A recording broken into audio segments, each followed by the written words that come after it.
बिस्मिल्लाहिर्रहमानिर्रहीम। अच्छा जी, ये हमने पाकिस्तान का मैप बनाया कि दुनिया का बनाया? दुनिया का बनाया, ठीक है।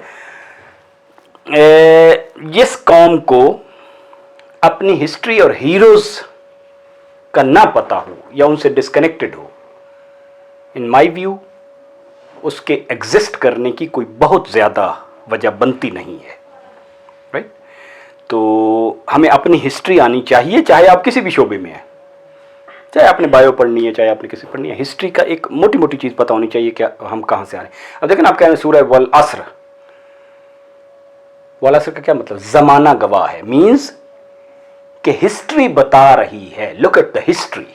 या इसी तरह हम कहते हैं जी हम सीखना चाहते हैं, तो आगे फिर क्या आता है? अनामता अलैहिम, उनकी हिस्ट्री से सीखो जिन्होंने कुछ किया, ठीक। तो हम इंडिया पे आ रहे हैं क्योंकि हमारी हिस्ट्री बहरहाल इसी सॉइल की हिस्ट्री से है, और एज अ रिलीजन हमारी हिस्ट्री फिर पैगंबरों की हिस्ट्री से, हज़रत सल्लल्लाहु अलैहि वसल्लम की हिस्ट्री। ये सऊदी अरब है, ये पाकिस्तान है, ये इंडिया है, ये है। हम आज 2021 में खड़े हैं, ठीक है। पाकिस्तान 1947 में बना था, ठीक है।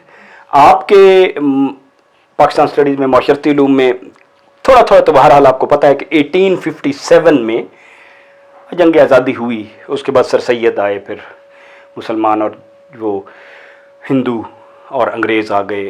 अंग्रेज़ पहले ही आ चुके थे। अंग्रेज़ कब आए थे? 1600 में, ठीक है ना।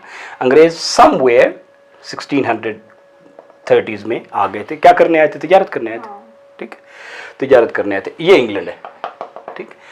इंग्लैंड से पहले ये पोर्टुगाल है, इसकी नेवी तरक्की कर चुकी थी, क्योंकि आपने ट्रेड करना है। आजकल भी आप इंटरनेशनल ट्रेड करें तो 90% इंटरनेशनल ट्रेड किसके थ्रू होता है?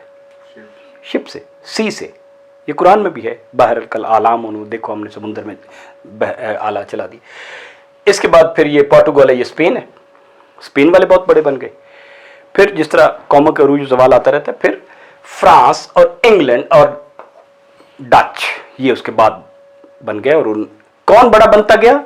जो ट्रेड में ऊपर होता गया और इसने अपने इदारे बड़े कर लिए, ठीक है ना। टू इंपॉर्टेंट थिंग्स कि उन्होंने अपने इंस्टीट्यूशंस, अपनी रिसर्च, ठीक है ना, और अपनी गवर्नेंस की चीज़ें ठीक कर ली, डिसीजन मेकिंग ठीक कर ली, और उन्होंने ट्रेड में जितनी जिसकी नेवी थी उतना वो चलता गया।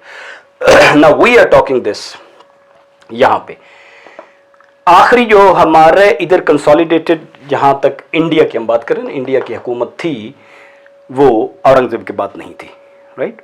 हम एक बंदे पे जिक्र करना चाहते हैं, उसकी स्टोरी आपको बताएंगे, बट किसी चीज़ का भी बैक एंड फोर्थ ना पता हो तो 1707 में आखिरी वो यहाँ का बादशाह, जिसके बाद फिर उसका कोई ऐसा काबिल आप कह ले जानशीन नहीं हुआ या डिसइंटीग्रेट होगी, वो थे औरंगजेब, ठीक।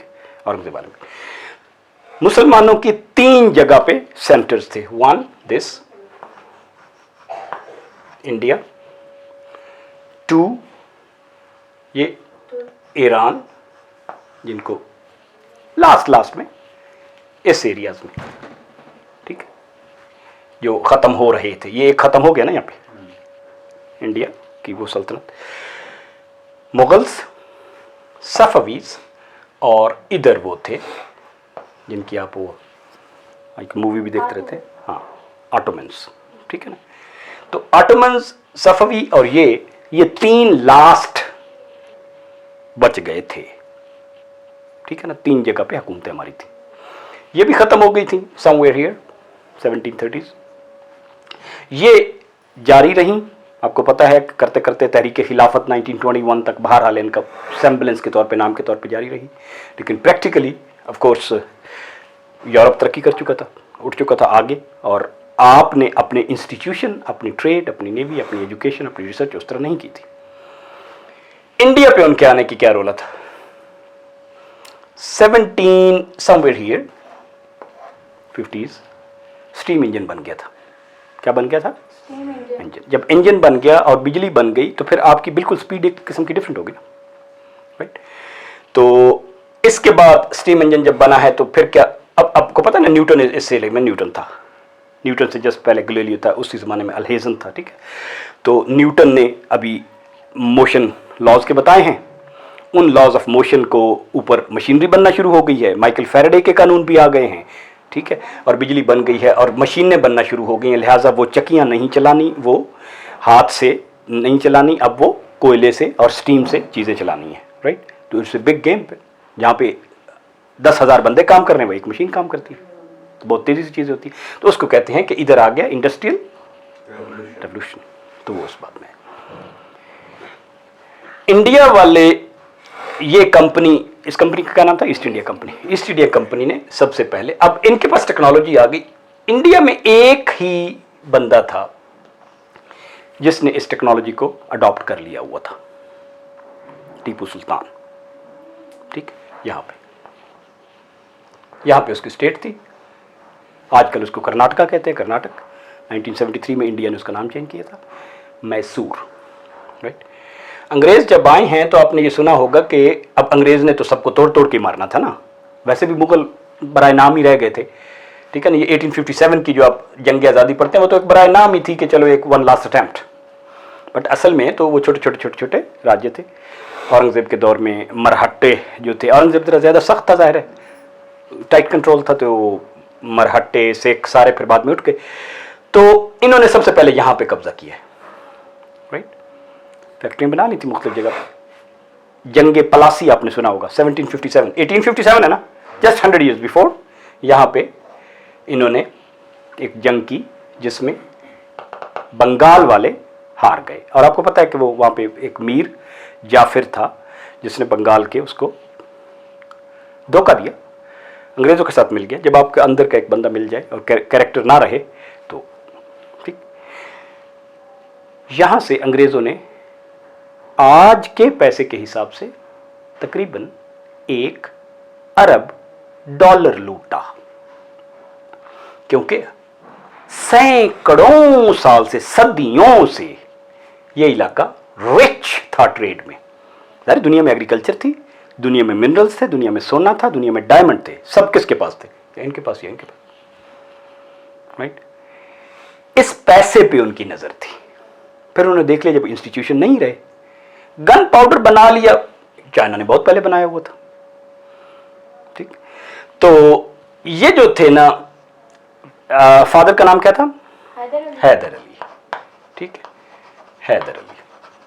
और फिर इसके बेटे का नाम था टीपू सुल्तान। टीपू सुल्तान ये थे। हैदर अली मैसूर में, ये है मैसूर में, तकरीबन आप कहें कि 1760s में आके ही rose from a common man to consolidate करके उसने अपनी एक रियासत बना दी, कंट्रोल कर लिया वहां पे।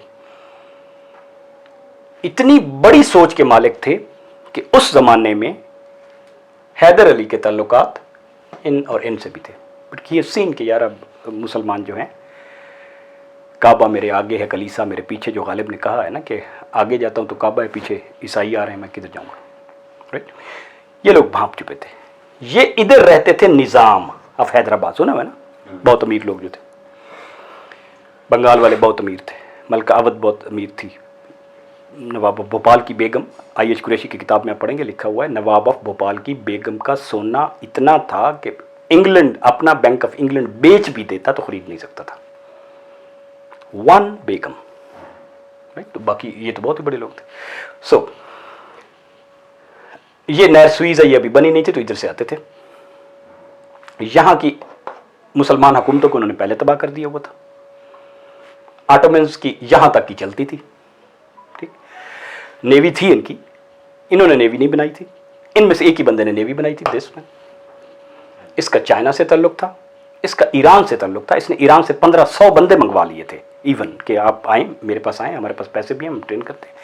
इंडिया में अंग्रेज कहते थे कि घूमते हैं तो जब इस इलाके में से जाते हैं तो इट इज सो प्रॉस्परस, लच ग्रीन, 1 इंच भी ऐसा नहीं है जहां पे खूबसूरती और आबादी नजर नहीं आती। यहां की प्रॉस्पेरिटी और आवाम का हाल इंग्लैंड फ्रांस कंपेरेबल ही नहीं थे।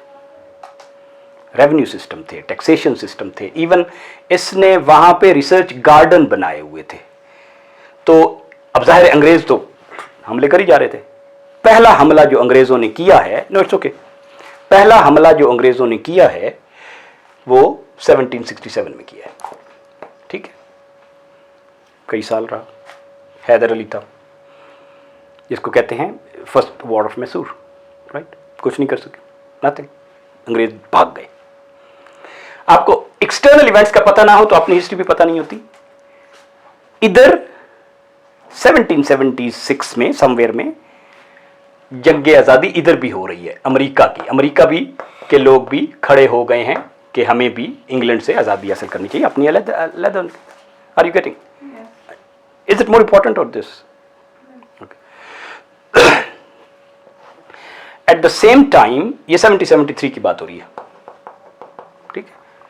आपने सुना होगा फ्रेंच रेवोल्यूशन आ गई थी 1789 में, तो यहां से भी जो हुकूमतें थी ना, नेपोलियन बोनापार्ट फलाना फलाना आखिरी थे, उसके बाद वहां पे भी जो शख्सी हुकूमतें थी उनको हटा के इदारे आ रहे थे। इदारे अलग बात के बाद में पार्लियामेंट भी एक किस्म के उस किस्म के बन गए, और फिर लेकिन बहरहाल वो फ्रेंच रेवोल्यूशन भी 1773, तो इधर भी वो लोग आज़ादी के लिए इंग्लैंड के खिलाफ लड़ रहे थे। इनको इंग्लैंड के खिलाफ लड़ रहे थे ना, फ्रांस इनको सपोर्ट कर रहा था। आपको पता है वहां पे जो जैसे हमारा मीनार पाकिस्तान है, तो यूएस का जो आज़ादी का वो है ना मुजस्समा, वो किसने बनाया था? फ्रांस ने। दो बनाए थे, एक पेरिस में लगा हुआ है और एक मुजस्समा फ्रांस ने इधर भेजा था, वहां पे लगा हुआ है एज अ सिंबल, राइट। तो फ्रांस वाले were supporting them, right. Mysore, ये टीपू सुल्तान इस जमाने में इतना इंटरनेशनल था, इतनी ग्लोबल विजन थी कि he was in touch with both this and this, ठीक। इन्होंने कहा कि जी हम, ये वैसे भी खत्म ही हो चुके थे, लेकिन जो छोटे बहुत थे उन्होंने कहा कि जी हमारा तो इधर अजरबैजान से और रशिया से बड़े झगड़े हैं, हम वी कांट हेल्प, अपनी पड़ी हुई है। ऑटोमन्स के पास गए तो ऑटोमन्स ने कहा कि जी हम अंग्रेजों के खिलाफ कुछ नहीं कर सकते, हमें अपनी पड़ी हुई है, ठीक। इनके उस वक्त एम्बेसडर्स होते थे, ये पूरी स्टेट थी, as a nation state kind of छोटी सी मुल्क था, जिनके टर्की में, यूरोप में इन्होंने अपने एम्बेसडर भेजे हुए थे। इनका एम्बेसडर जब फ्रांस में जाते थे तो बाकायदा उनका प्रोटोकॉल होता था। अमेरिका के सदरों ने लिखा है कि हमें यहाँ फ्रांस में, जब मतलब अमेरिका का सदर जेफरसन जो था वो इधर एम्बेसडर था उधर की तरफ से, तो या मतलब तो उसने कहा कि यार वी फाउंड आउट के बड़ी कदर होती है, मतलब इस तरह रेड कारपेट वेलकम मिलता है, तोपों की सलामी होती है, किनको? मैसूर वालों को। इधर इनके इजिप्ट और काहिरा में भी इनकी थी। जहाज इन्होंने, क्योंकि इधर था वो मानसून का मौसम आ जाता था तो इन्होंने नेवी भी बनाई हुई थी, तो फिर मानसून के मौसम में अपने जहाज इधर भेजने का कॉन्ट्रैक्ट भी किए हुए थे कि इधर जाएंगे। किस पे एक्सपोर्ट करनी है, किस पे नहीं करनी। यूकलिप्टस का पौधा सबसे पहले यहाँ पे किसने इंट्रोड्यूस करवाया था? टीपू सुल्तान।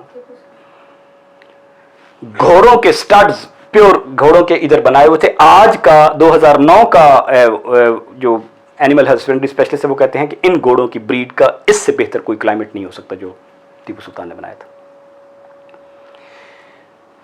अब्दुल कलाम आजाद आपने सुना? डॉक्टर अब्दुल कलाम सुना हुआ है, जो हमारे डॉक्टर अब्दुल कदीर को क्रेडिट हम देते हैं और भी साइंटिस्ट हैं एटम बम बनाने का। तो इंडिया वाला जो सिस्टम है मिसाइल का और एटम बम का किसने बनाया?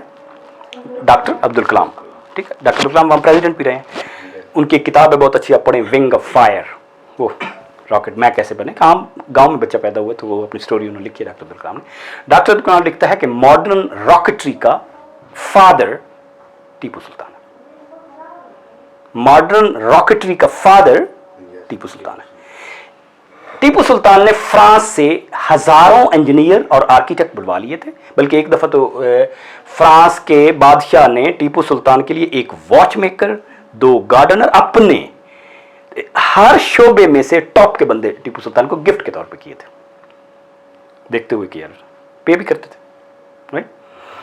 तो पैसा इनके पास था और टेक्नोलॉजी इन्होंने सारी अडॉप्ट कर ली थी, और गन्स इनकी उनसे ज्यादा फास्टर थी। इनकी गन्स 1.6 माइल्स 2 माइल्स तक फायर करती थी, इनकी नहीं करती थी, ठीक है।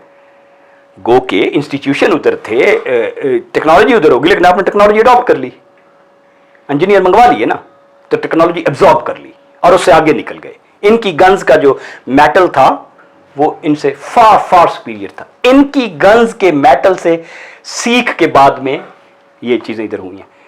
आपको ये जंगे आजादी जो है ना, अब आप किसी कोई फाइट कर रहे हैं ना, तो आपको पता चले कि नहीं हमारी किस्म की फाइट वो इलाके वाले भी कर रहे हैं, तो आपको पता चल जाए इसका मतलब हम भी कर सकते हैं।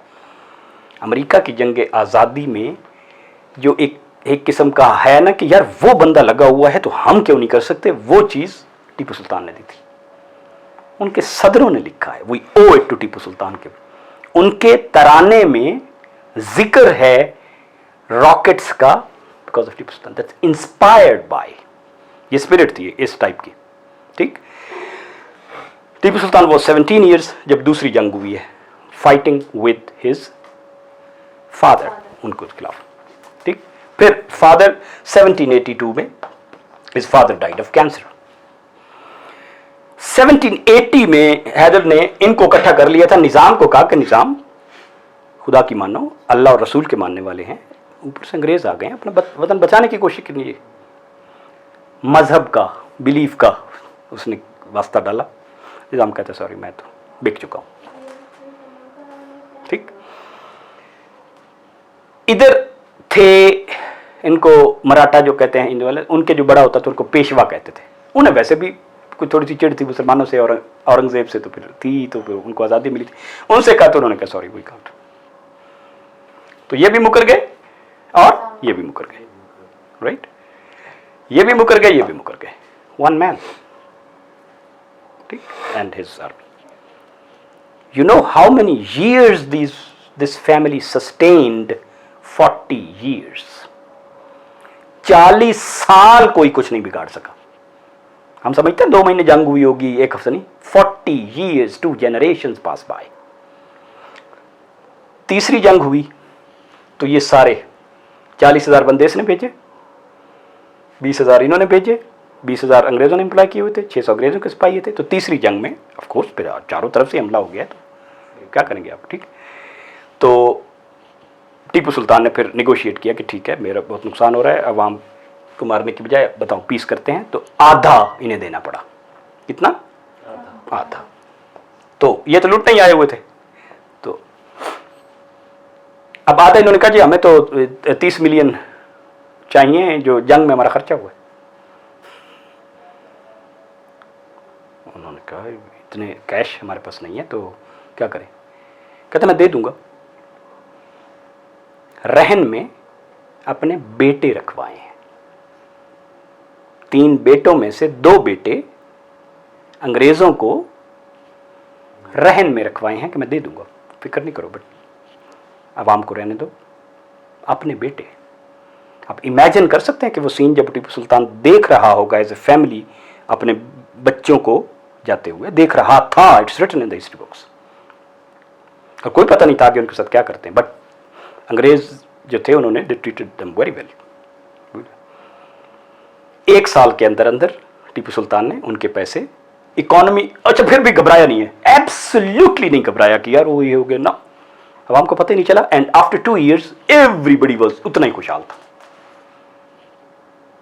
इसने फिर थोड़ा इनको रीइनविगोरेट कर टर्की वालों को कहा, कायरा वालों को कहा जागो यार कुछ करते हैं।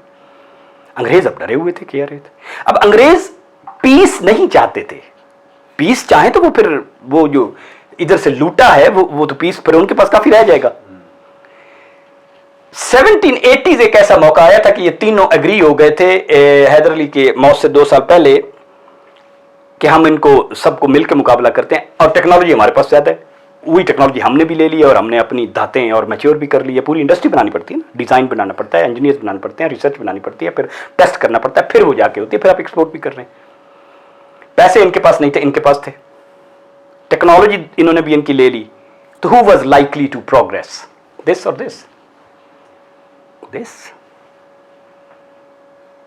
इंग्लैंड, मैनचेस्टर, पेरिस, इन यहां के लूटे हुए पैसों से बना है। बंगाल ना लुटता, मैसूर ना लुटता, इंग्लैंड नहीं बनना था। इंडस्ट्रियल रेवोल्यूशन के लिए बहुत ज्यादा पैसे चाहिए, वो कहां से आएंगे? वहां भेजने के लिए जो पैसे चाहिए कहां से आएंगे?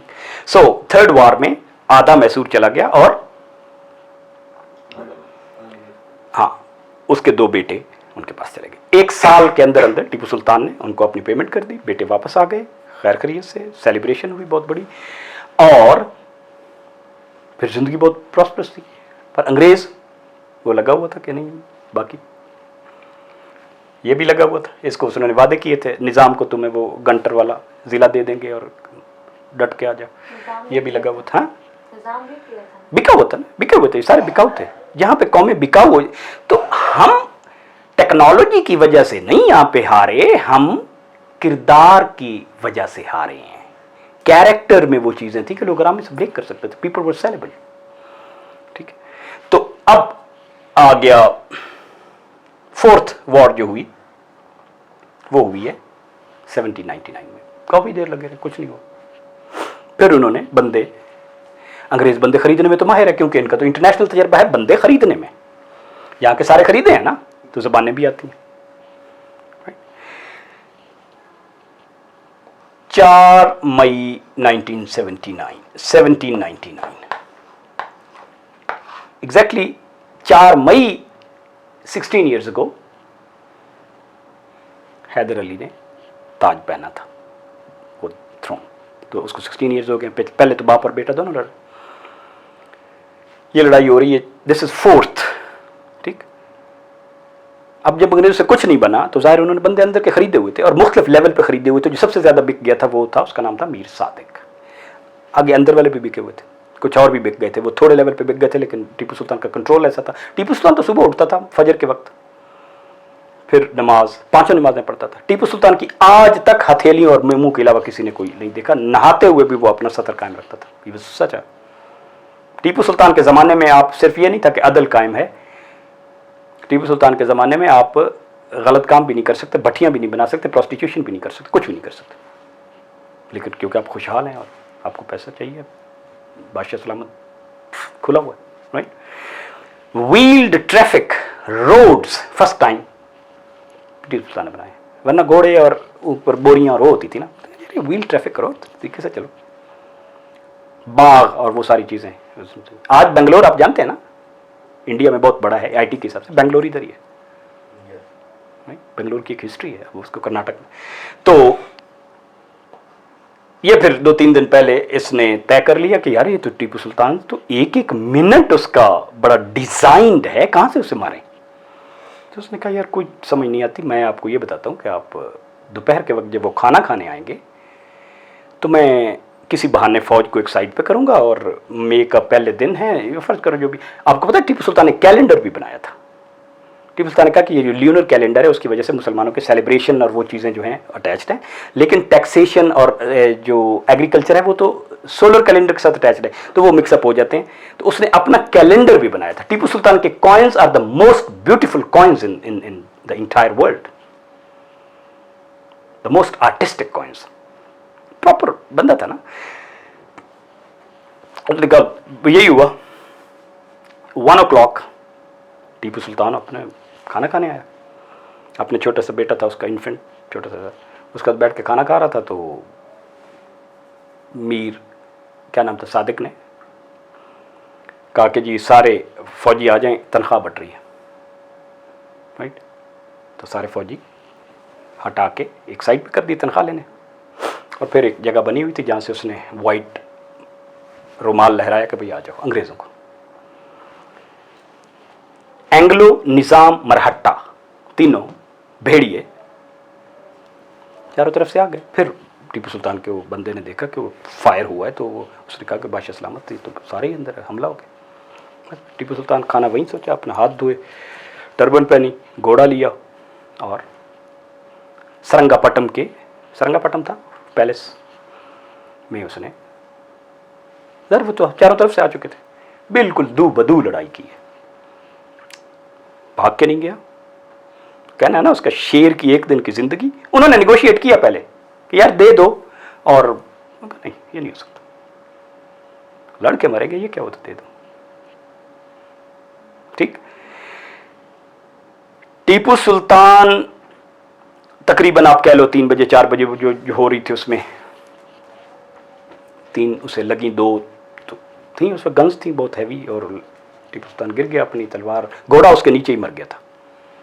ठीक है ना। पहले घोड़ा मरा, फिर टीपू सुल्तान गिर गया, फिर टीपू सुल्तान लड़ता रहा है। फिर बुक्स में ये है कि फिर टीपू सुल्तान एक जगह पे गिर गए, एक अंग्रेज आया तो टीपू सुल्तान की बेल्ट से उसने उतारने की कोशिश की डायमंड, तो टीपू सुल्तान भी जिंदा था, टीपू सुल्तान ने तो उसका भी सर उतार दिया। आप सोचें, मैं तो यार अभी जिंदा हूं। फिर उसने जाहिर करके टीपू सुल्तान को ऊपर से यहाँ पे, तो तीसरा ये, चौथा ये था जख्म, और टीपू सुल्तान वहाँ पे शहीद हो गए। बाद में जो अंग्रेज़ों के बंदे थे, जो वहाँ पे कर्नल वर्नल थे, इधर वो कर्नल इंग्लैंड ने भेजे थे, वहाँ से लितर खा के आए थे, तो ईस्ट इंडिया कंपनी ने हायर कर लिए कर्नल वेल्सली और कर्नल कॉर्नसवेल, वो वेल्सली और हारिस वो थे, वो आए। वो कहते हैं कि जब टीपू सुल्तान की बॉडी को हमारे पास ले आए हैं ना, उनका ढूंढो और लेके आओ, कहीं जिंदा ही ना हो मतलब मारे जाएंगे अगर जिंदा हो। तो उसकी आंखों में इतनी चमक थी कि हम हाथ करीब नहीं आ सके। हमने डॉक्टर को बुलाया कि भाई नब्ज़ चेक करो, जिंदा तो नहीं है। शहीद तो फिर ऐसे ही होता है ना, मतलब इज्जत से मरता है। नहीं पास आ सके, पल्स जब चेक की और कंफर्म किया डेड, तो फिर हम उन्होंने फिर उन्होंने जाहिर उस 3-4 दिन लूटने में रहे। कोई घर नहीं छोड़ा जिसकी औरतें महफूज रही हूँ। टीपू सुल्तान के अपने कमरे के बेड के बिस्तर की चादरें तक लेके गए हैं। इतना ज़्यादा अमीर था टीपू सुल्तान का वो सारा इलाका और सारा कुछ के